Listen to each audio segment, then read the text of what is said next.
रावण, जो रामायण में रावण के रूप में जाना जाता है, वह एक राक्षस था।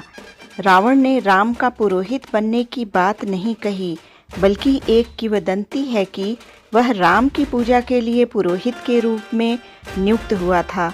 कुछ कथाओं के अनुसार समुद्र तट पर कोई ब्राह्मण नहीं था, इसलिए रावण से, जो एक ब्राह्मण माना जाता था, पूजा करने और पुरोहित बनने के लिए कहा गया था। लेकिन यह प्रसंग ना तो रामायण में है और न ही रामचरितमानस में। फिर भी कुछ किंवदंतियां इस तरह की कथाएं कहती हैं। कहते हैं कि तमिल रामायण में भी इस तरह का प्रसंग आया है, जिसमें रावण को भगवान राम की पूजा में पुरोहित के रूप में देखा गया था, विशेष रूप से रामेश्वरम ज्योतिर्लिंग की स्थापना के दौरान। रामचंद्र जी लंका पर विजय प्राप्त करने के लिए यज्ञ करना चाहते थे। रामेश्वरम में शिवलिंग की स्थापना हेतु उन्हें किसी योग्य आचार्य और पुरोहित की आवश्यकता थी। ऐसे में उन्होंने सबसे किसी पुरोहित के लिए पूछा। तब जामवंत ने कहा कि यहाँ वन में आपको कहाँ कोई पुरोहित मिलेगा। लेकिन फिर उसने कहा कि मैं एक पुरोहित को जानता हूँ, विद्वान को जानता हूँ, जो आपकी पूजा करा सकता है। फिर उसने रावण का नाम लिया। रावण का नाम सुनकर राम जी ने कहा, क्या वह मेरे पुरोहित बनना स्वीकार करेंगे? मुझे एक ऐसा आचार्य चाहिए जो शैव और वैष्णव दोनों हो। राम जी की बात सुनकर जामवंत जी कहते हैं कि हाँ प्रभु, रावण ऐसा ही है क्या? लेकिन और कोई विकल्प न होने के अभाव में जामवंत जी को राम जी आदेश देते हैं कि आप जाकर रावण से पूछो कि क्या वह पुरोहित बनना स्वीकार करेंगे। फिर जामवंत रावण के महल में जाता है। जब रावण को पता चलता है कि जामवंत आए हैं, तब वह उनका बहुत आदर सत्कार करता है और फिर वह जामवंत जी से पूछता है कि आप किस प्रयोजन से यहाँ आए हैं। तब जामवंत कहते हैं कि हे रावण, वनवासी प्रभु राम ने यथाशीघ्र महेश्वर लिंग की स्थापना करने का विचार प्रकट किया है। इस कार्य के लिए उन्हें एक योग्य ब्राह्मण की आवश्यकता है। मैं उनकी ओर से आपको आमंत्रित करने आया हूँ। क्या आप यह कार्य करना स्वीकार करेंगे? क्या राम द्वारा शिवलिंग की स्थापना लंका विजय की कामना से किया जा रहा है?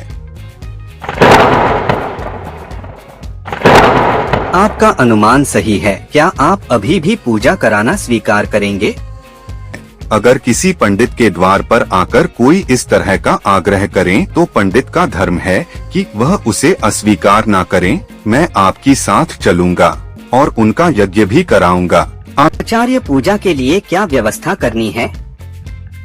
आपकी यजमान मेरा यजमान है, वह जंगल में है। यदि यजमान के पास पूजन सामग्री ना हो तो पंडित का यह धर्म बनता है कि वह पूजा के सामान को लेकर आए, तो मैं सारा सामान लेकर ही आऊंगा।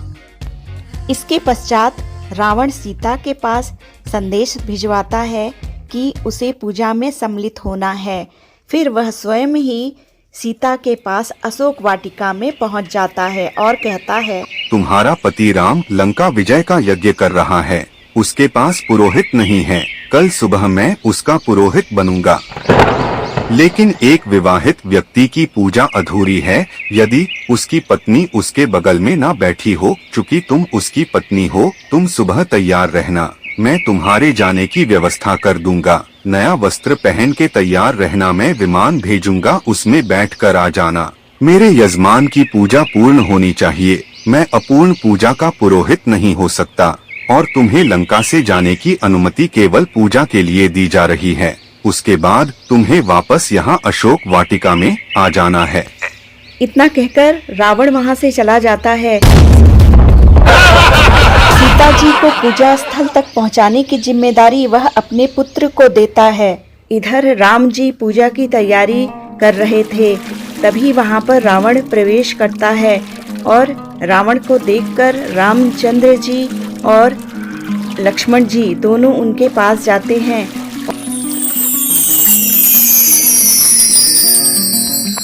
रावण तिलक लगाकर, धोती पहनकर पूरा पंडित बन के आया था। तब रामचंद्र जी कहते हैं, मैं दशरथ पुत्र राम हूँ और यह मेरा छोटा भाई लक्ष्मण है। हम आपको प्रणाम करते हैं। आचार्य ने राम से पूछा, मेरे यजमान विवाहित है?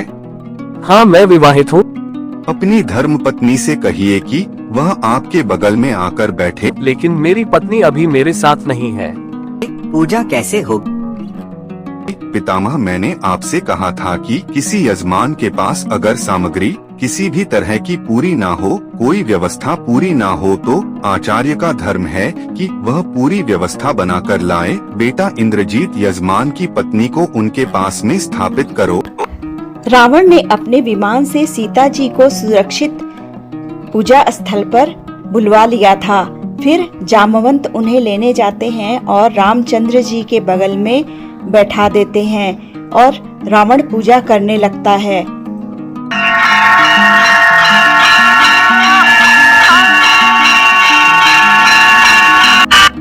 रावण तो बहुत बड़ा शिव भक्त था।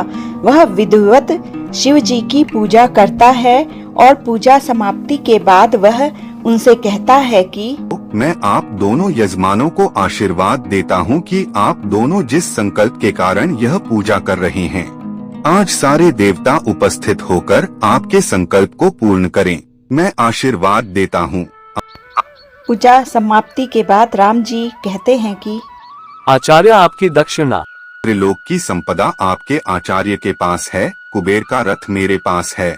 ऐसे में वनवासी मेरा यजमान मुझे क्या दक्षिणा देगा? मैं आपसे समय पर दक्षिणा लूंगा। तब राम जी रावण से कहते हैं कि उस अवस्था में न जाने मैं किस हाल में रहूं, मैं दक्षिणा न दे पाऊं, इसलिए आप मुझसे कहिए कि आपको क्या दक्षिणा चाहिए। मैं रघुवंशी हूँ और बिना दक्षिणा के यज्ञ पूर्ण नहीं माना जाता। मेरा ये यज्ञ कराना दक्षिणा के बिना निष्फल हो जाएगा। बताइए तो सही कि आपकी दक्षिणा क्या है? मेरी दक्षिणा यही है कि आचार्य का जब अंतिम समय आए तब दोनों यजमान मेरे सामने उपस्थित रहे। तो मित्रों, यह वही प्रसंग है जो चर्चा का विषय बना हुआ है कि राम जी की शिव पूजा में रावण पुरोहित बनकर आया था। इस प्रसंग की चर्चा न तो रामचरितमानस में है और न ही रामायण में। एक पौराणिक कथा के अनुसार रावण के वध के बाद राम जी को ब्रह्म हत्या का दोष लगा था, क्योंकि रावण एक ब्राह्मण था। तब जब प्रभु श्री राम अयोध्या लौट रहे थे तो उन्होंने ब्रह्म हत्या दोष से मुक्ति पाने के लिए यहाँ शिवलिंग की पूजा की, और यही वह जगह है जो रामेश्वरम के नाम से जाना जाता है, जहाँ भगवान शिव के 12 ज्योतिर्लिंगों में से एक ज्योतिर्लिंग मौजूद है।